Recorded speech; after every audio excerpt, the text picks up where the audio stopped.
Hello friends, welcome to புதுமை சமையல். இன்றைக்கி நம்ம சேனலில் பெண்களுக்கான ஒரு சூப்பரான வீடியோ தாங்க ஷேர் பண்ணியிருக்கேன். நம்ம சின்ன சின்ன டிப்ஸ்லாம் தெரிஞ்சு வச்சுக்கிட்டோம்னா அன்றாட வாழ்க்கையில் நமக்கு அவசர நேரத்துக்கு ரொம்பவே யூஸ்ஃபுல்லாக இருக்குங்க. நான் எந்த மாதிரியான டிப்ஸ்லாம் யூஸ் பண்ணுறேன் அப்படிங்கிறத உங்களோட ஷேர் பண்ணியிருக்கேன். இதில் சில பேருக்கு வந்து நிறைய டிப்ஸ் தெரிஞ்சிருக்கலாம், சில பேருக்கு தெரியாமல் இருக்கலாம். வீடியோ வந்து ஸ்கிப் பண்ணாமல் பாருங்கள், உங்களுக்கு ரொம்பவே பயனுள்ளதாக இருக்கும். ஓகே, வாங்க இந்த சூப்பரான வீடியோக்குள்ளே போய் பார்க்கலாம்.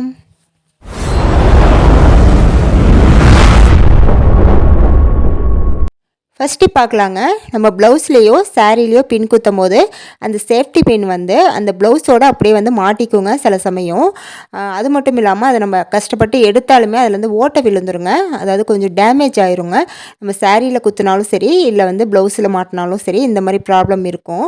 நிறைய பேருக்கு இந்த மாதிரி இருந்திருக்கும். இந்த மாதிரி ப்ராப்ளம் இல்லாமல் இருக்கிறதுக்கு நான் சூப்பரான டிப்ஸ் சொல்கிறேன். நீங்கள் சேஃப்டி பின் குத்துறீங்க பாருங்கள், அந்த சேஃப்டி பின் உள்ள இந்த மாதிரி கோல்டன் கலர்லேயோ இல்லை ஒயிட் கலர்லேயோ குட்டி குட்டி பீட்ஸ் இருந்தால் எடுத்துக்கோங்க. அந்த பீட்ஸை ஒரே ஒரு பீட்ஸை இந்த மாதிரி ஊக்கலமாக போட்டு விட்டுட்டு, இது வந்து நகர்ந்து வராமல் இருக்கிறதுக்கு இது ஃபெவிக்விக்கோ இல்லை ஃபெவிக்காலோ போட்டு நீங்கள் ஒட்டி விட்டுக்கலாங்க.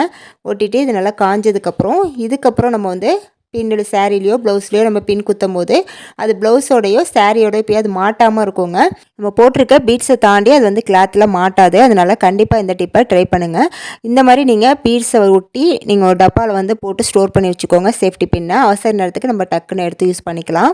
நீங்கள் உள்பக்கமாக, அதாவது ப்ளவுஸுக்கெலாம் வந்து குத்துற மாதிரி உள்பக்கமாக சேஃப்டி பின் இந்த மாதிரி மாட்டுறீங்க அப்படின்னா குட்டியான பீட்ஸாக வந்து மாட்டி விட்டுக்கோங்க.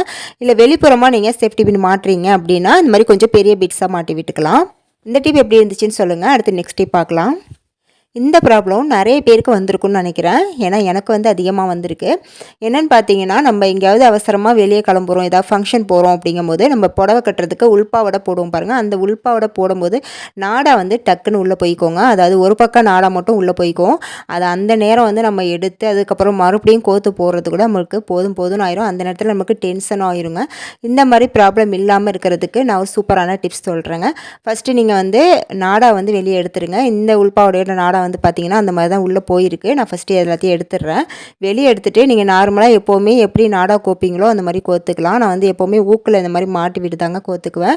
இந்த மாதிரி மாட்டி ஃபுல்லாக 2 பக்கமும் எடுத்துகிட்டு ஈவனாக அந்த நாடா வந்து 2 பக்கமும் ஈவனாக இருக்கிற மாதிரி ஃபஸ்ட்டு வச்சுக்கோங்க. வச்சு விட்டதுக்கப்புறம் இந்த பக்கம், அதாவது இதோட ஆப்போசிட், நம்ம கட்டுற பக்கம் இல்லாமல் அதோட ஆப்போசிட் பக்கம் இருக்குது பாருங்கள், அந்த பக்கத்தில் இந்த மாதிரி ஒரு ஊக்கை வந்து மாட்டி விட்டுக்கோங்க. எப்படி மாட்டணுண்டா, நம்ம நாடா வந்து உள்ளே இருக்குது பாருங்கள், அந்த நாடாவோட சேர்த்து அந்த ஊக்கை மாட்டி விடணுங்க. இப்படி நம்ம மாட்டி விடும்போது பார்த்திங்கன்னா நம்ம என்ன தான் ஒரு பக்கம் நாடாவை பிடிச்சி இழுத்தாலும் கூட அது வந்து வரவே வராதுங்க. சேஃப்டி பின் வந்து நல்லா பிடிச்சிக்கும். அப்படி உங்களுக்கு டைம் இருக்குது அப்படிங்கிற பட்சத்தில் நீங்கள் சேஃப்டி பின் போடாமல் ஊசி நூல் இருக்குது பாருங்கள், அதை வந்து நீங்கள் அங்கே ஒரு சின்னதாக ஸ்டிச் மாதிரி போட்டுக்கோங்க. அப்படி போட்டாலுமே வந்து அது நகர்ந்து வராமல் இருக்கும். டைம் இல்லாத பட்சத்தில் இது மாதிரி அர்ஜென்ட்டுக்கு ஊக்கை வந்து நீங்கள் மாட்டி விட்டுக்கலாம். இந்த ஐடியா வந்து உங்களுக்கு அவசர நேரத்துக்கு ரொம்பவே யூஸ்ஃபுல்லாகும் ஃப்ரெண்ட்ஸ். ட்ரை பண்ணி பாருங்கள். அடுத்த ஐடியாவுக்கு, நம்ம வீட்டில் இந்த மாதிரி நாட்டு வச்ச ப்ளவுஸ்லாம் வச்சுருப்போம். அதை நம்ம போடும்போது இதை கட்டி விடுறதுக்கு ஒருத்தவங்களோட ஹெல்ப் வந்து நமக்கு தேவைப்படுங்க. நம்மளாக கட்டுற மாதிரி இருந்தால் கூட நமக்கு ரொம்பவே சிரமமாக இருக்கும். சிரமப்பட்டு நம்ம அதை கட்ட வேண்டியதாக இருக்கும். இனிமேல் அப்படி வந்து கட்டாதீங்க. நான் வந்து ரொம்பவே ஈஸியான ஒரு மெத்தட் வந்து சொல்கிறேன். யாரோட ஹெல்ப்பும் இல்லாமல் நம்மளே வந்து ஈஸியாக இந்த மாதிரி நாட்டு வந்து கட்டிக்கலாம். அதுக்கு வந்து ஃபஸ்ட்டு ப்ளவுஸை வந்து பின்பக்கமாக அந்த மாதிரி திருப்பி போட்டுக்கோங்க. போட்டுட்டு இப்போ இதை வந்து இந்த நாட்டை வந்து இந்த மாதிரி ஃபஸ்ட்டு நான் எப்படி மடக்கிறேன் பாருங்கள், இந்த மாதிரி மடக்கி விட்டுக்கோங்க. அதே போலவே அந்த பக்கமும் இந்த மாதிரி மடக்கி விட்டுக்கோங்க. மடக்கி விட்டுட்டு இப்போ இந்த பகுதியில் உள்ள அந்த நாட்டை வந்து இந்த சைடு ஆப்போசிட் சைடு வந்து நம்ம உள்ளே விட்டு எடுத்துக்கணுங்க. இந்த மாதிரி ஃபஸ்ட்டு இந்த பக்கம் விட்டு எடுத்துகிட்டு அதுக்கப்புறம் அந்த பக்கம் நாட்டை வந்து இந்த இதில் வந்து விட்டு எடுக்கணுங்க. எடுத்துட்டிங்கன்னா இப்போ வந்து நமக்கு ஒரு முடிச்சு மாதிரி அது வந்து ரெடி ஆயிருங்க. இப்போ வந்து இது நம்மளுக்கு அட்ஜஸ்ட்மெண்ட் பண்ணுற மாதிரி கூட இருக்கும். இந்த மாதிரி இழுத்து விட்டு போட்டுக்கலாம். நம்ம போடும்போது இதை கொஞ்சம் லூஸ் பண்ணி விட்டுட்டு போட்டதுக்கப்புறம் நீங்கள் அந்த கீழே உள்ள நாட்டை வந்து இழுத்து விட்டிங்கன்னா போதுங்க. நமக்கு சூப்பராக வந்து நாட்டு வந்து போட்டுடலாம். இதுக்கு வந்து நமக்கு யாரோட ஹெல்ப்பும் தேவையில்லை, நம்மளாம் ஈஸியாக போட்டுக்கலாங்க.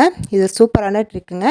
நீங்கள் வந்து இந்த மாதிரி ப்ளவுஸ் அதிகமாக போடுறீங்கன்னு அப்படின்னா இந்த டிப்பை வந்து நீங்கள் யூஸ் பண்ணிக்கோங்க. அடுத்து நம்மளோட பீரியட்ஸ் டைமில் நமக்கு ரொம்பவே யூஸ்ஃபுல் ஆகிற மாதிரி ஒரு டிப் வந்து நான் ஷேர் பண்ணியிருக்காங்க. ஃபஸ்ட்டு வந்து நம்ம பேண்டீஸில் வந்து அந்த பேடு வந்து எப்படி வைப்போம், ஃபஸ்ட்டு இந்த மாதிரி பின்னாடி எடுத்துகிட்டு ஸ்டிக்கரை வந்து எடுத்துகிட்டு இந்த மாதிரி ஸ்ட்ரைட்டாக வச்சுட்டு அதுக்கப்புறம் சைடில் உள்ளதை வந்து இந்த மாதிரி பிரிச்சுட்டு அதை அப்படியே சைடில் வந்து மடக்கி ஒட்டி விட்டுருவோங்க. இந்த மாதிரி தான் வந்து நார்மலாக வைப்போம். ஆனால் இந்த மாதிரி நீங்கள் வைக்கிறதுக்கு பதிலாக ஃபஸ்ட்டு இந்த மாதிரி ஸ்ட்ரைட்டாக அந்த ஸ்டிக்கரை வந்து ஒட்டிட்டு அதுக்கப்புறம் இந்த சைடில் உள்ள 2 ஸ்டிக்கர் இருக்குது பாருங்கள், அதை வந்து பிரிச்சுட்டு அதை வந்து அப்படியே வந்து ஒட்டக்கூடாதுங்க. அப்படி ஒட்டாமல் ஸ்ட்ரைட்டாக வந்து ஒரு கட் போட்டுக்கோங்க. இந்த மாதிரி சென்டரில் இந்த மாதிரியே நீங்கள் சைடில் ஒரு சின்னதாக கட் போட்டுட்டு அதுக்கப்புறம் நீங்கள் ஒட்டி விட்டு யூஸ் பண்ணும்போது பார்த்தீங்கன்னா, நம்ம வந்து புரண்டு படுத்தாலோ இல்லை ஒரு கணிச்சு படுத்தாலோ அந்த இடம் சைடில் வந்து சுருக்கம் வந்து அது வந்து பிரிஞ்சு வராமல் இருக்குங்க. சில சமயம் வந்து அதனால நமக்கு லீக்கேஜ் கூட ஆயிரும்.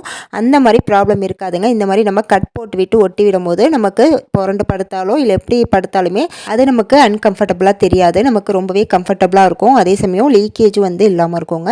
ட்ரை பண்ணி பாருங்கள். அடுத்து நம்ம எங்கேயாவது வெளியே ஃபங்க்ஷனுக்கு போகும்போது இந்த மாதிரி கொஞ்சம் வெயிட்டான தோடு ஜிமிக்கிலாம் போட்டுட்டு போவாங்க. இதுக்கு வந்து நம்ம 1க்கு 2 பட்டன் போட்டாலுமே அது வந்து தொங்கி போன மாதிரி தெரியுங்க.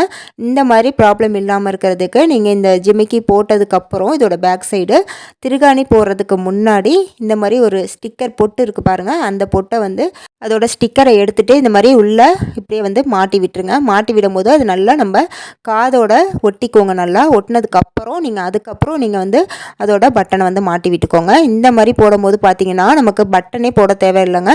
நம்ம காது வந்து தொங்காமையும் இருக்குங்க. ரொம்பவே நல்லா ஸ்டிப்பாக இருக்கும். ட்ரை பண்ணி பாருங்கள். அதே போல் நம்ம எங்கேயாவது அவசரமாக வெளியே கிளம்பி போகும்போது பொட்டு வைக்க மறந்துட்டு போயிடுவோங்க. அந்த மாதிரி டைமில் நீங்கள் உங்கள் ஃபோனோட கவர் இருக்குது பாருங்கள், அதோட பேக் சைடு இந்த மாதிரி பொட்டை வந்து எடுத்துகிட்டு அதோட கவரோடு எடுத்துகிட்டு ஸ்டோன் உள்ள பொட்டாக வச்சுருக்கீங்க அப்படின்னா இதை வந்து இப்படி திருப்பி வச்சுக்கோங்க. இல்லைனா வந்து நம்ம ஃபோனில் பட்டு ஸ்க்ராச்சஸ் ஆக வாய்ப்பு இருக்குது. இந்த மாதிரி திருப்பி வச்சுட்டு அதுக்கப்புறம் நீங்கள் ஃபோன் வந்து போட்டு வச்சுக்கலாம். இந்த மாதிரி நீங்கள் ஃபோனில் எனி டைம் வந்து பொட்டு வச்சுருக்கும் போது நம்ம வெளியே போனாலும் மறந்துட்டு போனாலும் நம்ம இதுலேருந்து எடுத்து வச்சுக்கலாங்க. இது வந்து ரொம்பவே யூஸ்ஃபுல்லான டிப்புங்க. ட்ரை பண்ணி பாருங்கள். அடுத்து நம்ம வீட்டில் ஜுவல்ஸோட பாக்ஸில் வந்து கரெக்டாக இந்த மாதிரி வச்சுருப்போங்க. நம்ம என்ன தான் கரெக்டாக வச்சாலும் பார்த்தீங்கன்னா அது லைட்டாக சாஞ்சால் கூட நம்ம நெக்ஸ்ட் டைம் வந்து எடுக்கும் போது அந்த ஜுவல்ஸ் வந்து உள்ளே இந்த மாதிரி களைஞ்சி போயிருக்கோங்க. சில சமயம் பார்த்தீங்கன்னா அது வந்து செயின் இதெல்லாம் வந்து வச்சுருக்கோம் அப்படின்னா அது ஒன்றோட ஒன்று பார்த்தீங்கன்னா அப்படி சிக்காகி கூட இருக்கும். சில சமயம் இந்த மாதிரி மடங்கியே இருக்கிறதுனால அதில் வந்து ஜுவல்ஸ் வந்து டேமேஜ் ஆகிறதுக்கு கூட வாய்ப்பு இருக்குங்க. இந்த மாதிரி ப்ராப்ளம் இல்லாமல் இருக்கிறதுக்கு நீங்கள் ஜுவல்ஸ் டப்பாவில் அந்த ஜுவல்லை வந்து வைக்கும் போது பார்த்தீங்கன்னா இந்த மாதிரி டேப் வந்து எடுத்துக்கோங்க. சின்னதாக கட் பண்ணி இது வந்து பார்த்திங்கன்னா நான் ஆன்லைனில் தாங்க வாங்கினேன். இந்த டேப் பார்த்தீங்கன்னா ஒயிட் கலரில் இருக்குங்க. டிரான்ஸ்பரண்ட்டாக இருக்கும். இதுக்கு பதிலாக நீங்கள் டபுள் சைட் டேப் கூட ஒட்டிக்கலாம். இது வந்து கொஞ்சம் நல்ல ஸ்ட்ராங்காகவே இருக்குங்க. அதனால் இந்த டேப் வந்து யூஸ் பண்ணிக்கிட்டேன். இந்த டேப்போட லிங்க் வந்து நான் டேக்கில் வந்து ஆட் பண்ணுறேன். தேவைப்பட்டால் வாங்கிக்கோங்க. இப்போ இதில் வந்து சின்ன பீஸாக கட் பண்ணி இந்த பாக்ஸில் வந்து நம்ம ஒட்டி விட்டுக்கலாங்க. இதுவும் டபுள் சைட் டேப் மாதிரி தாங்க. மேலே வந்து அந்த ஒரு ஷீட் மாதிரி இருக்கும். அதை வந்து நம்ம பிரிச்சுட்டு நம்ம ஒட்டிக்கணும். இந்த மாதிரி ஒட்டிட்டு இதுக்கு மேலே வந்து ஷீட்டை எடுத்துகிட்டு நம்ம அந்த ஜொல்லை வந்து இந்த மாதிரி ஒட்டி வச்சுக்கலாங்க. இந்த மாதிரி நம்ம ஒட்டி வைக்கும்போது பார்த்திங்கன்னா நம்ம அந்த பாக்ஸ் வந்து என்ன தான் வந்து திருப்பி போட்டாலுமே அது வந்து கவுந்து விழுந்தாலுமே அது வந்து உள்ளே வந்து களைஞ்சி போகாமல் இருக்குங்க. நமக்கு நகையை வந்து நம்ம எப்படி வச்சோமோ அதே போலவே இருக்குங்க. எந்த ஒரு டேமேஜும் ஆகிறதுக்கும் வாய்ப்பு இருக்காது. அதே போல் நம்ம எடுக்கிறப்பையும் நம்ம ஈஸியாக எடுத்துக்கலாங்க. இதனால் வந்து நகைக்கு ஏதாவது பாதிப்பு வருமோ அப்படின்னு சொல்லிட்டு பயப்படாதீங்க. அதெல்லாம் ஒன்றுமே ஆகாதுங்க.